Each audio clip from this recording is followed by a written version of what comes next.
भारत के चुनाव आयोग पर सबसे बड़ा खुलासा किया जा रहा है। वोट के चोरी होना, ईवीएम की हैकिंग और बीजेपी के पक्ष में साजिश। तो राहुल गांधी और जो अन्य नेताएं हैं उनके द्वारा ये सनसनीखेज आरोप लगाए जा रहे हैं चुनाव आयोग पर। क्या ये सब लगाए गए आरोप सच है या झूठ? आज की इस वीडियो में हम जानेंगे पूरी डिटेल से। तो नमस्कार दोस्तों, स्वागत है आपका हमारे चैनल परचम आईएएस पर। तो आज हम बात करेंगे कि जो हाल ही के दिनों में देखा जा रहा है कि जो भारत का इलेक्शन कमीशन है उस पर बहुत प्रकार के आरोप लगाए जा रहे हैं कि वो भारत की एक कठपुतली बन चुका है, या फिर वो बीजेपी की पूरे पक्ष में है, या फिर उसमें जो जब भी चुनाव करवाए जाते हैं उसमें ईवीएम की जो हैकिंग है, ईवीएम मशीन को हैक कर लिया जाता है। किसी भी मान लीजिए कैंडिडेट को वोट डालते हैं तो वो सिर्फ बीजेपी के पक्ष में ही वोट जाता है। तो ये सब बहुत तरह के आरोप लगाए जा रहे हैं कि कोई भी मतलब कि चुनाव आयोग जो है वो स्वतंत्र रूप से अपना कार्य नहीं कर रहा है, बल्कि वो सरकार के नीचे दबदबे उसके दबाव में आकर ये सब काम किए जा रहे हैं। तो दोस्तों ये देख सकते हैं आप, ये काफ़ी न्यूज़ हमने बहुत सारी हेडलाइंस ली हैं जिसमें ये देखा गया कि election commission has no jurisdiction to determine questions of citizenship petitioners tell supreme court.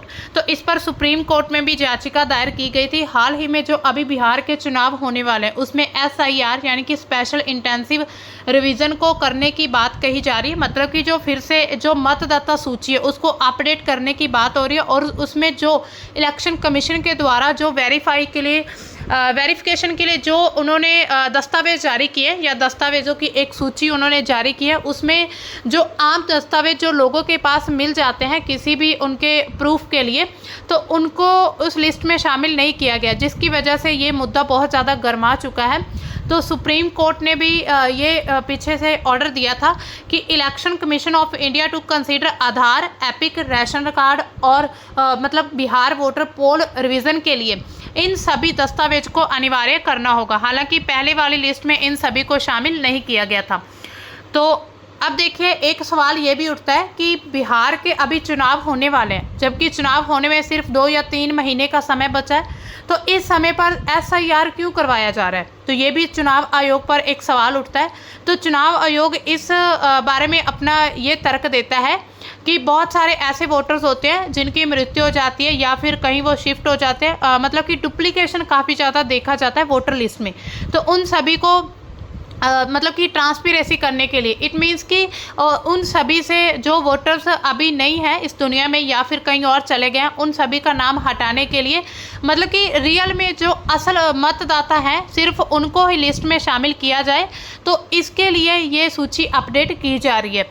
हालांकि ये भी सवाल उठा था कि अब अगर आपको ये सूची अपडेट करनी ही थी तो आप पहले भी कर सकते थे। आपको अभी चुनाव के समय ही ऐसा क्यों, मतलब आपके मन में ऐसा प्रश्न क्यों आया, या फिर आपके मन में ऐसी नीति क्यों आई, ऐसी पॉलिसी आपने क्यों बनाई कि अभी ही SIR को किया जाएगा? इससे क्या है कि मतलब ये सवाल उठ रहे हैं कि ये जो अभी SIR यानी कि स्पेशल इंटेंसिव रिवीजन जो किया जा रहा है बिहार में, उसके ज़रिए जो गरीब जिनके पास अपना जन्म सर्टिफिकेट नहीं है या फिर 1987 का प्रूफ उन्होंने मांगा है कि अगर आपको वोटर लिस्ट में शामिल होना है या फिर अगर आप सही में मतदाता बनना चाहते हैं तो आपके पास 1987 का कोई प्रूफ होना चाहिए कि आप भारत के नागरिक हैं, यहाँ पर या फिर उस जगह पर आप रह रहे हैं बिहार में किसी भी क्षेत्र में।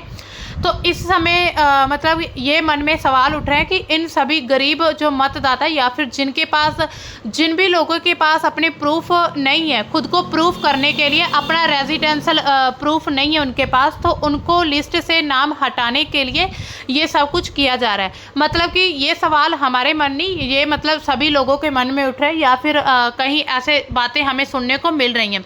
इसी पर जो कांग्रेस के नेता हैं मतलब राहुल गांधी, उनके द्वारा भी जो ये भारत का चुनाव आयोग है इस पर 4 आरोप लगाए गए। सबसे पहले उन्होंने ये कह दिया कि 2014 में ही मुझे इलेक्शन कमीशन पर मतलब इलेक्शन सिस्टम पर डाउट हुआ था। मतलब 2014 से ही जब से बीजेपी की गवर्नमेंट आई है तब से ही उन्होंने कहा कि मुझे इस पर काफ़ी संदेह है कि भाजपा का इतनी बड़ी जीत कैसे हासिल करना एक आश्चर्यजनक है, डाउटफुल रहता है कहता कि मैं बिना सबूत के कुछ नहीं कह सकता, लेकिन अब मैं किसी भी संदेह के मतलब बिना किसी संदेह के कहता हूँ कि हमारे पास सबूत है। तो ये राहुल गांधी जी का बयान रहा है। उन्होंने कहा कि लोकसभा में हम चुनाव जीते, फिर 4 महीने बाद हम न केवल हारे बल्कि पूरी तरह से ही हम खत्म हो गए। उन्होंने कहा कि 4 महीने बाद जब चुनाव हुए तो हमारी गवर्नमेंट पूरी तरह से ही गिर चुकी थी। हमने ये देखा कि महाराष्ट्र में लोकसभा विधानसभा चुनावों में के बीच 1 करोड़ नए मतदाता जुड़ गए थे, और इसमें अगर उन्होंने जब ये इसकी पूरी तरह से जांच की तो सबसे ज़्यादा वोटर्स जो थे वो भाजपा के ही थे। मतलब उन्हें इस चीज़ से डाउट हो रहा है कि इतने ज़्यादा 1 करोड़ मतदाता जो जुड़े थे, इनमें सबसे ज़्यादा भाजपा वोटर्स थे। उनका कहना है क्या ये फेक वोटर्स है या फिर भाजपा के द्वारा कुछ ऐसी पॉलिसी या फिर कुछ ऐसे कदम उठाए गए हैं जो कि भारत के चुनाव आयोग की स्वतंत्रता को ख़त्म करते हैं। इसके अलावा उनका कहना है कि संविधान की रक्षा करने वाली जो संस्था है उसको मिटाकर उस पर कब्जा कर लिया गया। मतलब उन्होंने साफ साफ शब्दों में कह दिया कि चुनाव आयोग पर बीजेपी का कब्जा हो चुका है। उन्होंने कहा कि हमारे पास ऐसे सबूत है जो कि पूरे देश को दिखा देंगे कि चुनाव आयोग जैसी संस्था का कोई अब अस्तित्व ही नहीं रहा। मतलब कि अब वो एग्जिस्ट ही नहीं करती है, पूरी तरह से गायब हो चुकी है। इसके अलावा उन्होंने कहा कि ये जो संस्था है इलेक्शन कमीशन, ये अभी सही तरह से काम नहीं कर रहा है। वो उन्होंने ये भी कहा है कि ये जानकर हैरानी होगी कि चुनाव आयोग जो दस्तावेज उपलब्ध करवाता है उन्हें स्कैन या फिर कॉपी नहीं किया जा सकता। मतलब कि जो डॉक्यूमेंट चुनाव आयोग के द्वारा दिए जाते हैं उनको हम कॉपी नहीं कर सकते, ना ही उनको हम स्कैन कर सकते हैं। चुनाव आयोग मतदाता सूची पर स्कैन या कॉपी प्रोटेक्शन क्यों लागू करता है? मतलब कि जो मतदाता सूची है उसको हम स्कैन क्यों नहीं कर सकते? अगर चुनाव आयोग सही है तो उसको आप स्कैन करने दीजिए। मतलब उस पर इतने ज़्यादा प्रोटेक्शन क्यों लगा रखा है? तो ताकि उसको स्कैन करके कहीं और से इन्फॉर्मेशन ना निकाली जा सके। तो ये सब कुछ राहुल गांधी जी के द्वारा और उसके अलावा और भी नेता रहे हैं जिनके द्वारा ये आरोप लगाए जा रहे हैं। और जो मल्लिकार्जुन खड़गे, उन्होंने ये कह दिया कि election commission has become PM Modi's puppet. उन्होंने कहा कि ये मोदी का एक कठपुतली बन चुका है। ये जो राष्ट्रीय चुनाव आयोग है, भारत का जो चुनाव आयोग। अभी ये न्यूज़ की अगर हम बात करें तो जो मल्लिकार्जुन खड़गे हैं उन्होंने एक सम्मेलन में ये बात कही थी कि जो पूर्व जो सरकार है, पूर्व उपराष्ट्रपति जो जगदीप धनखड़ है, उनसे तब तक खुश थी जब तक उन्होंने विपक्षी संस्थाओं को फटकार लगाई थी। लेकिन जब उन्होंने अपने पद की शक्ति का प्रदर्शन करना शुरू कर दिया, मतलब वो अपनी विवेकपूर्ण शक्ति से बोलना शुरू कर दिया, तो उनसे सरकार खुश नहीं थी और सरकार ने उन पर दबाव डाला कि आप अपने पद से इस्तीफा दे दीजिए। तो इसी वजह से इन्होंने ये भी कनेक्शन पीएम मोदी की मतलब जो गवर्नमेंट है उनके साथ जोड़ा है कि सरकार का दबाव रहा है जगदीप धनखड़ पर कि उन्होंने अपना जो मतलब कि उन्होंने जो इस्तीफा दे दिया है। इसके बाद और क्या बोले हैं राहुल गांधी ने ये भी कहा कि जो भारत का इलेक्शन कमीशन है या इलेक्शन सिस्टम पूरी तरह से मर चुका है, सीटों पर धांधली हो रही है, तभी पीएम मोदी बने हैं। राजनाथ बोले कि अगर सबूतों का एटम बम है तो फोड़ दो। मतलब कि अब एक दूसरे पर टिप्पणियां की जा रही हैं। इसी पर राजनाथ बोलते हैं कि अगर आपके पास सबूत है, आप इतना कह रहे हैं, तो आप सबूत हमें दिखा क्यों नहीं देते? इसके अलावा चुनाव आयोग का इस पर क्या कहना है? जो ये राहुल गांधी के द्वारा बयान दिया गया, इस पर चुनाव आयोग क्या कहता है? चुनाव आयोग ने कहा कि राहुल गांधी 12 जून 2025 को एक मेल भेजता है पर वह नहीं आते हैं। इसके अलावा उन्होंने कहा चुनाव आयोग उन्हें 12 जून 2025 को एक पत्र भेजता है लेकिन वह जवाब नहीं देते हैं। उन्होंने कभी भी किसी मुद्दे पर चुनाव आयोग की कोई पत्र नहीं भेजा है। ये बहुत अजीब है कि वह बेतुके आरोप लगा रहा है। उन्हें चुनाव आयोग और कर्मचारियों को धमकाना भी शुरू कर दिया है। तो ये सब कुछ इलेक्शन कमीशन के द्वारा कहा जा रहा है। चुनाव आयोग ऐसे सभी गैर जिम्मेदाराना बयानों को नज़रअंदाज करता है और अपने सभी कर्मचारियों से निष्पक्ष पारदर्शी तरीके से काम करने का अनुरोध करता है कि ये जो इलेक्शन कमीशन है ये निष्पक्ष और पारदर्शी तरीके से काम कर रहा है। अब अगर हम बात करें स्पेशल इंटेंसिव रिवीजन की, यानी कि चुनाव आयोग की जो वोटर लिस्ट है उसको अपडेट करने की एक ये प्रोसेस है। बीएलओ घर घर जाकर वोटर्स को वेरिफिकेशन करते हैं और उन्हें डॉक्यूमेंट्स जमा कराने के लिए कहते हैं।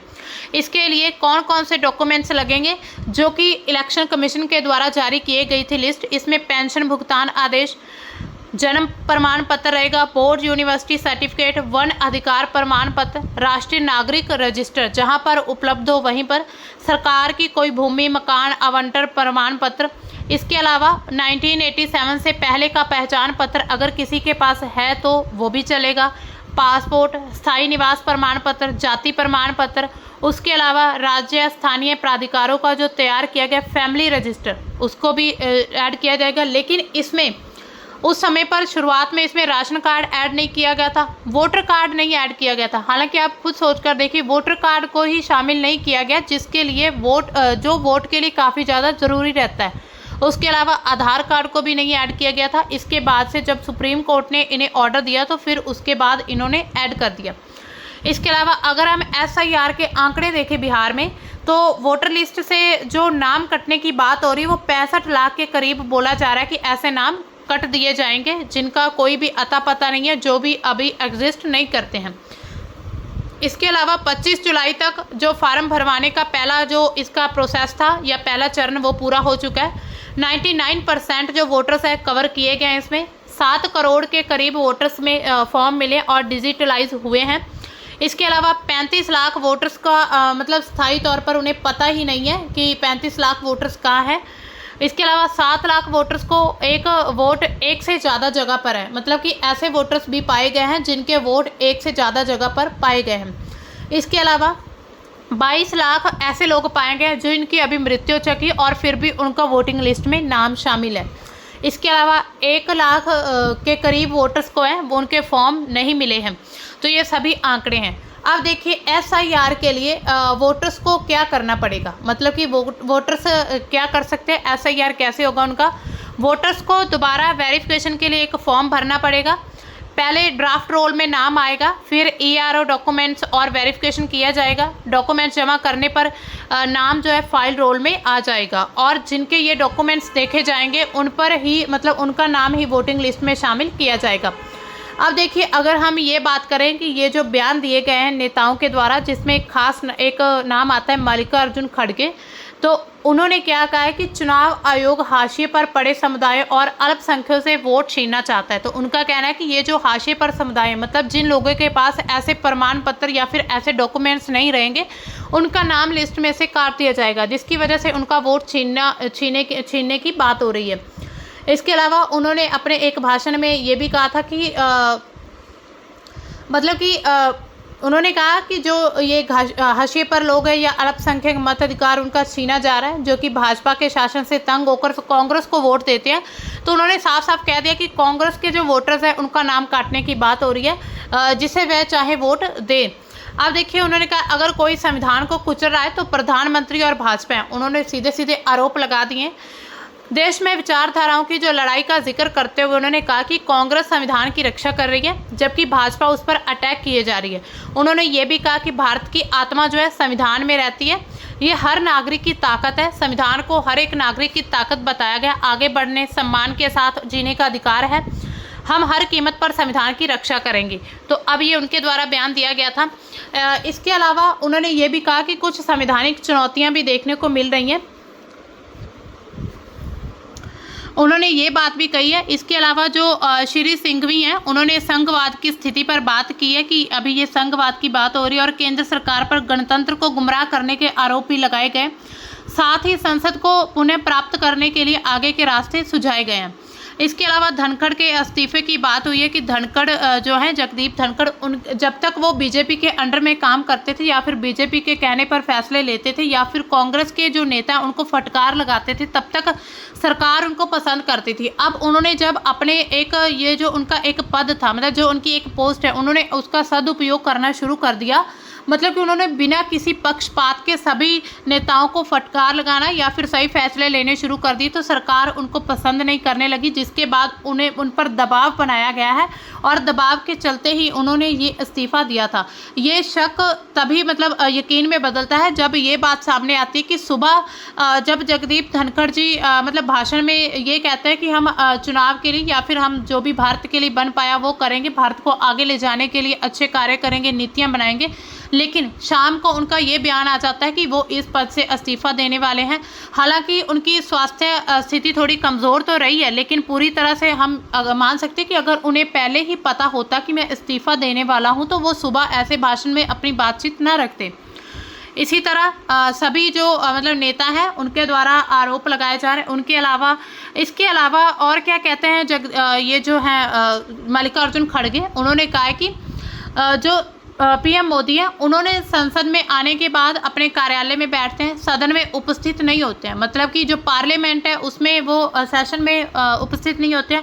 संसद पर उन्होंने कहा है कि राज्यसभा में विपक्ष के नेता जो श्री खड़गे हैं उन्होंने संसद की सुरक्षा CISF को सौंपे जाने का मुद्दा भी उठा दिया है। मतलब कि अभी आपको पता ही है जैसे कि मॉनसून सेशन चल रहा है तो उसमें काफ़ी जो मतलब वहाँ पर वाद विवाद चल रहे, काफ़ी ज़्यादा जो बातें वो सामने आ रही हैं।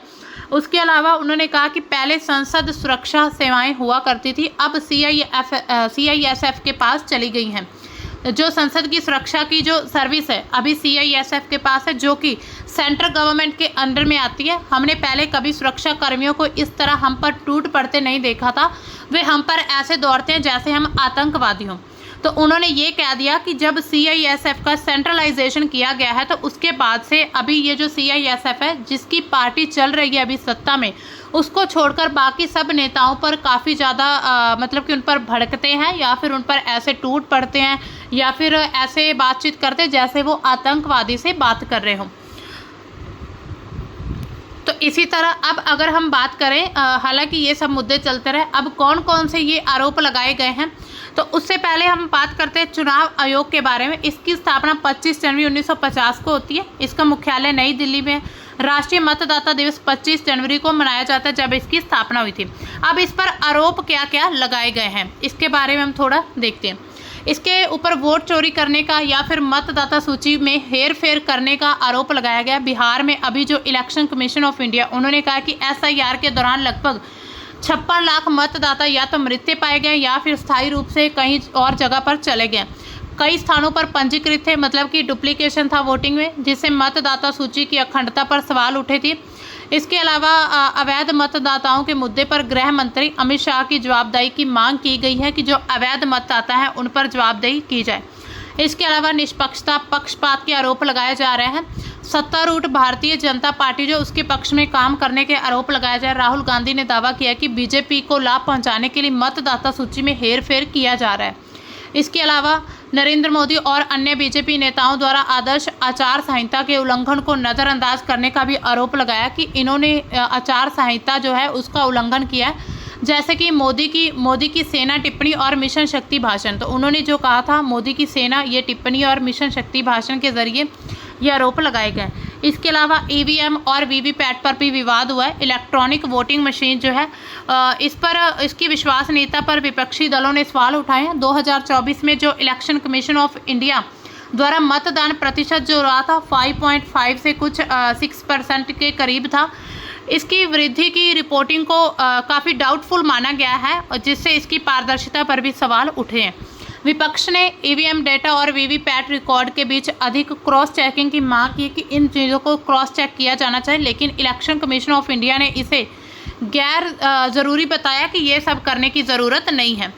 तो अभी हाल ही में जो ज्ञानेश कुमार है इलेक्शन कमिश्नर ऑफ इंडिया हैं, इन पर ऐसे भी आरोप लगाए गए कि फर्जी खबरों पर जो कार्रवाई है इन्होंने कोई उन पर कार्रवाई नहीं की है। 2019 के जो लोकसभा चुनाव हुए थे उनमें इलेक्शन कमीशन पर सोशल मीडिया पर सांप्रदायिक राजनीतिक रूप से जो भड़काऊ फर्जी खबरें आई थी उन पर नज़रअंदाज करने का आरोप लगाया गया।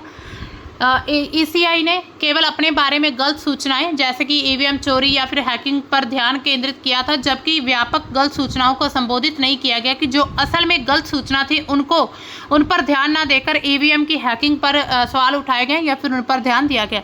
इसके अलावा जो महाराष्ट्र में विधानसभा में 2024 में चुनाव हुए हैं, उन्होंने कहा कि इलेक्शन कमीशन पर अनियमितताओं के आरोप लगे हैं, जिन्हें आयोग ने बेतुका बताया कि ये सब आरोप बेतुका हैं और इनका कोई सर मुंह नहीं है, बिना सर पैर के ये सब आरोप लगाए जा रहे हैं। तो अभी ये काफ़ी विवाद चर्चा में चल रहा है। अगर हम चुनाव आयोग की संरचना के बारे में बात करें कि इसका स्ट्रक्चर कैसा रहता है, शुरुआत में सिर्फ एक मुख्य चुनाव आयुक्त होता था, मतलब कि जो इलेक्शन कमिश्नर था। 1989 से ये बहुसदस्य एक बॉडी बन चुकी थी। इसमें अब क्या, एक मुख्य चुनाव आयुक्त होता है, चीफ इलेक्शन कमिश्नर, 2 चुनाव आयुक्त होते हैं, इलेक्शन कमिश्नर्स होते हैं, और इन्हें भारत के राष्ट्रपति के द्वारा नियुक्त किया जाता है। मतलब राष्ट्रपति चाहे तो अपनी मर्जी से किसी को भी ये आयुक्त मतलब नियुक्त कर सकते हैं। इसके कार्य क्या रहेंगे? लोकसभा, राज्यसभा, विधानसभा, राष्ट्रपति, उपराष्ट्रपति के चुनावों को चुनावों को करवाना। इसके अलावा चुनावों की तारीख का ऐलान करना, चुनाव कार्यक्रम को तय करना, राजनीतिक दलों की मान्यता, उनके चुनाव चिन्ह उन्हें देना, आदर्श आचार संहिता को लागू करना। इसके अलावा मतदान, मतगणना की निगरानी करना, चुनाव संबंधी विवादों का जो निपटारा करना, ईवीएम, वीवीपैट जैसी मशीनों को प्रबंधन करना। तो ये सब कार्य रहते हैं प्रमुख चुनाव आयोग के। इसकी शक्तियाँ क्या क्या रहती हैं? ये जो चुनाव आयोग का जो निर्णय रहता है वो अंतिम निर्णय होता है। चुनाव प्रक्रिया में किसी भी तरह के हस्तक्षेप को रोका जा सकता है। किसी भी अधिकारी को चुनाव ड्यूटी में नियुक्त या निलंबित कर सकता है। मान लीजिए कहीं पर वोटिंग सिस्टम चल रहा है, मतलब वोटिंग हो रही है, तो वहाँ पर किसी को भी ये जो मतलब उसमें कोई भी अगर अधिकारी उसको ड्यूटी में नियुक्त किया जा सकता है या फिर उसको हटाया जा सकता है। कानून का उल्लंघन करने पर उम्मीदवार को अयोग्य घोषित किया जा सकता है। अगर कोई भी कानून का उल्लंघन करता है तो उस कैंडिडेट को उस लिस्ट से हटाया जा सकता है। इसके अलावा इसकी जो स्वतंत्रता है उसके क्या क्या उपाय हैं? मुख्य चुनाव आयुक्त को सुप्रीम कोर्ट के जज की तरह हटाया जा सकता है, मतलब कि इम्पीचमेंट प्रोसेस, महाभियोग चलाकर ऐसा हो सकता है। इसका कार्यकाल 6 वर्ष रहता है या फिर 65 की एज तक रहता है। और वेतन और सुविधाएं जो हैं सुप्रीम कोर्ट के जज के इक्वल इनकी होती है। जो भी इन्हें वेतन दिया जाता है या फिर इन्हें जो भी सर्विस दी जाती है वो जो है सुप्रीम कोर्ट के जज के द्वारा जैसी सुविधाएं दी जाती हैं। तो देखिए ईसीआई पर जो ये आरोप लगे, इसकी स्वतंत्रता, पारदर्शिता, निष्पक्षता पर काफ़ी गंभीर सवाल उठाते। हालांकि आयोग ने इन आरोपों को खारिज कर दिया, अपनी प्रक्रिया को पारदर्शी बताया है, कानून के दायरे में बताया। फिर भी जो नियुक्ति प्रक्रिया में सुधार, ईवीएम पारदर्शिता और जो स्वतंत्र सचिवालय की मांग की जा रही है, इन पर सुझावों पर अभी चर्चा चल रही है। तो दोस्तों ये थी हमारी आज की जो हमने इम्पोर्टेंट न्यूज़ के साथ एक टॉपिक को भी कवर किया। अब देखिए ये आरोप जो लगाए जा रहे हैं कितने सच है कितने झूठ है, ये आने वाले समय के साथ ही पता चलेंगे कि अभी जो मतलब सबूतों की बात हो रही है वो सबूत सामने आते हैं या फिर एक आप कह सकते हैं एक तरह से ये सिर्फ कहने की ही बातें हैं। आपके चुनाव आयोग के बारे में क्या ख्याल है? मतलब आपके मन में क्या चल रहा है कि ये सब कुछ सच है? ये जो आरोप लगाए जा रहे हैं विपक्षी दलों या फिर और नेताओं के द्वारा, क्या चुनाव आयोग सचमुच में सरकार की कठपुतली बन चुका है, पीएम मोदी का एक पपेट है, या फिर अभी भी स्वतंत्र रूप से अपने कार्य कर रहा है? तो आप अपने विचार जो हैं कमेंट सेक्शन में बता सकते हैं। मिलते हैं दोस्तों हम अपनी किसी नेक्स्ट नई न्यूज़ के साथ, तब तक के लिए बाय। Thanks for watching.